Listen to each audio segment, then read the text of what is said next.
Where does this masterpiece fall? Let's rank this film on the Cageometer. All right, that leads us over to the ratings. We'll start with Vince, arbitrarily forever. Where does Renfield from 2023 rate on your Cageometer? All right, movie. Give it a 6. I feel like I really do feel like this movie suffered from probably early test screenings, and they reworked it, rewrote it, and obviously re-edited it to try to fit it into something a little more lighthearted, a little more funny, and I just don't feel like they nailed it. I think, like we talked about, it would have been a lot better if they would have just focused more on the relationship between Dracula and Renfield. I really like those scenes when they're together. Their chemistry is really good. But they added in all the stupid gang bullshit. And the third act really fell apart for me. I thought it felt super rushed and uninteresting and boring. His death didn't really feel very impactful because I don't really feel like they did a good job building that tension up between Renfield and Dracula to make him killing Dracula feel satisfying. So, and they just changed the rules of what Dracula can do in that scene. Yep. They changed everything. I don't know. He's supposed to be back to full power, but he seems like he's still suffering from weaknesses, from trying to regain his strength. So, I mean, it's not. Maybe it was him getting sunlight there for a second. Who knows? Of the movies we watched this season, definitely not the worst. By far not the worst. Not even close. But not a great movie, but not awful. I mean, it has its moments. It's fun at times, but I really wish I wish we could have seen what they originally had set out to make instead of what this was. For Cage, what really made me enjoy the movie was his performance. I really thought that he did a great job in it, and I thought he brought a lot to the fucking movie. I think if he hadn't been cast to play Dracula and they went this route, I think the movie probably would have suffered a lot. I think it would have been less interesting. Yeah. And I guess selfishly, I really enjoyed seeing him finally be able to fulfill his dream of playing Dracula. So for him, I'll give him an 8. I think he did a really good job. I really thought his cagey moments, I really felt added a lot to that character, especially the way that he wanted to play it.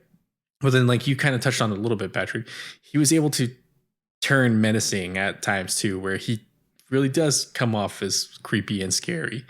But then to be able to turn on that charm and comedy at the same time.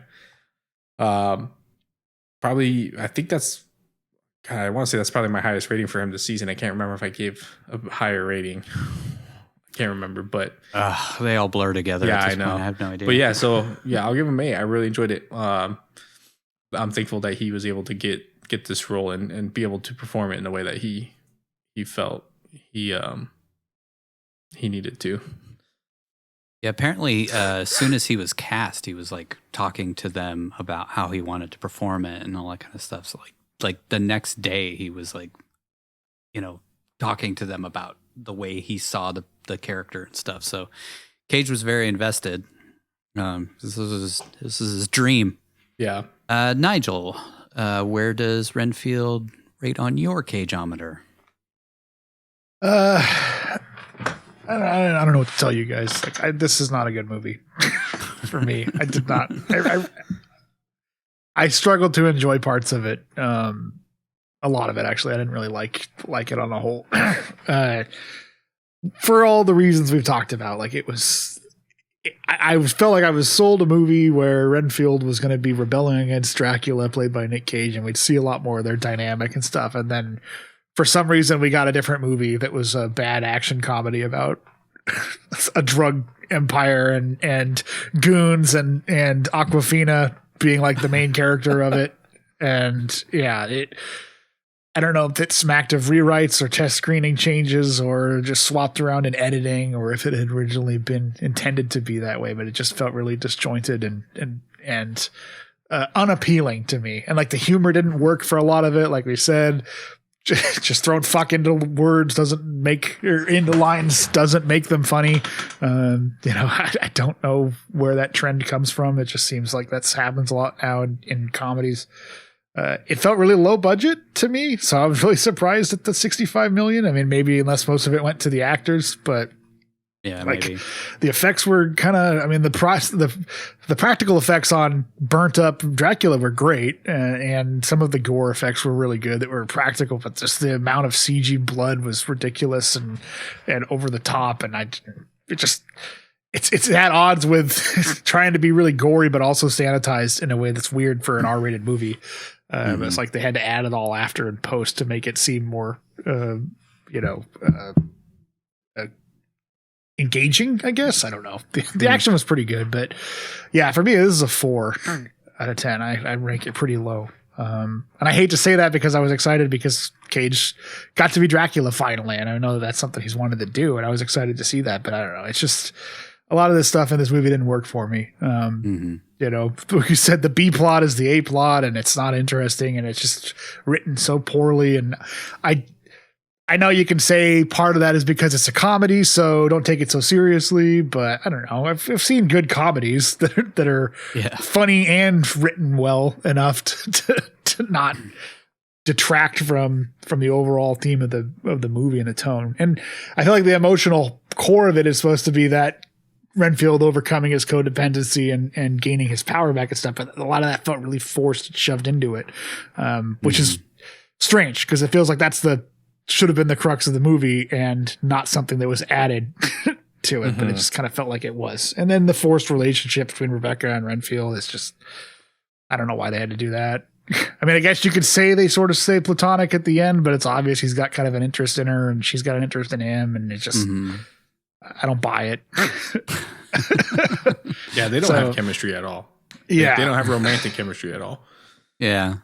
Friendly chemistry. Yeah. Yeah. And I guess maybe I'm just looking into it expecting that to be a romantic aspect from the way movies are done. And it could just be that he wants a friendly connection with somebody that's not Dracula that he's had for 100 years. But it still didn't even feel like they were just telling us that they liked each other, but it didn't really seem like there was any reason for them to like each other in the movie. Yeah. So yeah. I'll be harsh on this one, but I kind of feel like it deserves it, I guess. Cage, I did like his performance a lot. It was nice to see him actually get to be Dracula. It's kind of hard to gauge it because, again, I feel like the quality of the movie was so poor. It's kind of hard to take him out of it, but just looking at his performance in the scenes that he was in, they were definitely my favorite. I wish that we got to see him play villains more. I think I've talked about this before, but he doesn't really play villains that often in movies, and I think that's kind of a waste because I think he's really good at it. He can be menacing, and he kind of straddled that line of comedy and menace and horror in this, which again is kind of the tone of the movie, and I don't know if it worked 100% of the time, but it was good for what we got, so I give him a 7 on that. I think he's definitely a highlight of it. The movie's, if you're at all interested in Nick Cage, it's worth a watch for his performance in it, just to kind of see him get to play this sort of titan of the silver screen, as it were, like wanting to live up to that Dracula performance in one of his favorite movies. I just wish we'd got a remake of the original Dracula in black and white like they had for a couple of those scenes, the flashbacks at the beginning. And I wish we get to see that version of Nick Cage playing Dracula rather than kind of hamming it up as a modern day comedy version. Yeah. So, but I think he did what he could with the role that he was given, and it's probably the only opportunity he's going to have to play it. So he did a really good job with it. Yeah, I would assume he's never going to get the chance to play this character again. Which kind of sucks. I kind of feel bad for him in it. Yeah, but hopefully he had fun and got to enjoy the experience. And it's clear that he put as much into it as he could, given the chance. I think he really enjoyed this, and I think he really enjoyed. Like, it seemed like he was having a blast on doing press for it and stuff, and on screen, obviously. So yeah, I mean, hopefully it was everything he had hoped for 40 years of waiting to try and play that character. But yeah, I wish the movie would have been better. But I really don't like that the director said he views it as a direct sequel to that Dracula, because it's like it doesn't feel like it. It feels Really? like it's like saying. I mean, I guess you could say it, but it's like saying again, like the Dracula Dead and Loving It Leslie Nielsen movie is a direct sequel to that. Like, no, the tone doesn't work. You can't just say that and not deliver on it. It's like saying Arsenal is truly a sequel to Deadfall. Right? Yeah. It's like, okay, you I guess you have the same characters in it, but they aren't anything like those characters were. And they aren't really anything like the characters we see in the flashbacks played by those same actors in this movie. Yes, exactly. So, Yeah. I waffled on my rating. I think I'm just going to split the difference between you guys, because I was waffling between a 5 and a 6, but I don't know. After hearing Nigel's, I feel like a 5. Yeah, Nigel brought just, my opinion down too. Yeah, I mean, it's just it's not well executed. Like, some of it is. The practical effects, like you said, are great. Beautifully done, especially with like Dracula's transformation back into Dracula from being a burnt out corpse that happened 100 years before, and then he's fine over the course of 3 days. Yeah, I thought that it was more recent, and like the vampire hunters were just dressed that way because they're vampire hunters, so they dress like old timey stuff. I guess it's plausible either way. It could have been something that happened in the 1800s, but it also feel like Renfield kind of set it up to seem like it took a long time. These little down periods took a long time for him to regenerate, but we literally see it happen over the course of like 3 days. Right. He goes from like fucking the guy from RoboCop to being full on Dracula again in like 3 days. And maybe that's why he's able to beat him at the end, is because he's not actually fully back. And he just physically looks like he's fully back, but he's not as powerful as he should be. Anyways, I mean, going down the line, like the plot is mediocre. It's not great. I really wish we would have seen more of just Renfield and Dracula. They hardly even have scenes together. It's like 3 scenes that they're actually in the same room. Most of it is like Renfield out and about doing his own thing, and then we cut to a couple of shots of Dracula, and that's about it. I mean, like Dracula's in like 5 scenes total. I feel like the first act he's in like 2 scenes, and that's it. Like, he's just barely in the fucking movie, and it's. I mean, I get that it's supposed to be focused on Renfield's story, but we don't even follow him, really. We follow Awkwafina's story and the Lobos gang and like all this stuff that's just like, you took the most important and most interesting part out of the movie. The Renfield Dracula story is like barely in there. And you focused on this stupid ass gang that's just like so comically stupid and ridiculous that it's not funny anymore. Like, it's just so over the top dumb that it's not funny. And you know, like you said, like you could just be, just have fun. It's a comedy, but it's like you could write this so much better. And you know, maybe it was written so much better. I do feel like it started out as like, you know, it could have been like a short about Renfield going to therapy and getting over his, you know, relationship with Dracula, and like that could have worked really well. But you just made it too much about this Lobos gang and Awkwafina's character and all this stuff. I feel like if you would have focused more on that, like I said, like tonally, if they would have like been more like Fight Club, I think, as far as comedy, where it's like it's comedy but it's not. It's dramatic, but it's comedic at the same time. I think it would have been much better.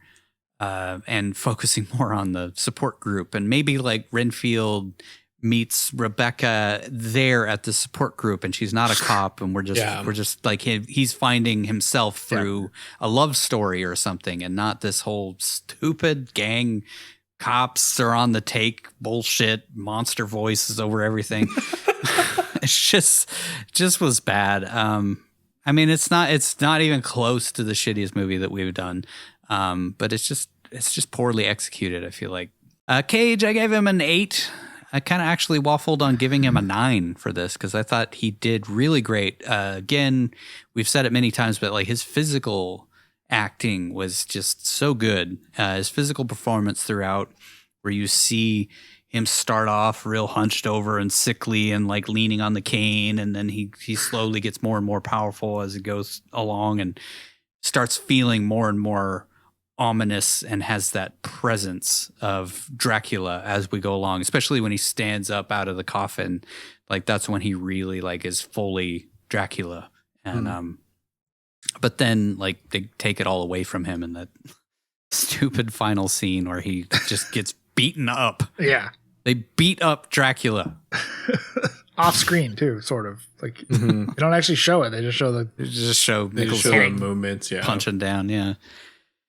I feel like his scenes were great though. They're the redeeming thing in this movie. Out of all the things wrong with it, his parts were great. And I looked forward to every Dracula moment, not just because I'm a Cage fan, but like he was genuinely like really, really had a presence and was really engaging both when he was being funny and when he was being menacing and scary. And like he played that so well. I felt like throughout it was like, he is terrifying, but hilarious at the same time. He's a little less like, when he's green and gooey, he's a little too cagey, I felt like. And like I didn't believe his whole thing about taking over the world and all that shit. That was just stupid. That was another stupid thing. It's like, why would Dracula want to take over the fucking world? Yeah. Anyways, it's one of the best performances we've seen this season. It's nowhere on par with like a Pig or as we're about to see Adaptation, those movies, but I felt like he did pretty well with the amount of time he was given, which wasn't much. And sadly, I feel like we were robbed of a much better movie than what we got.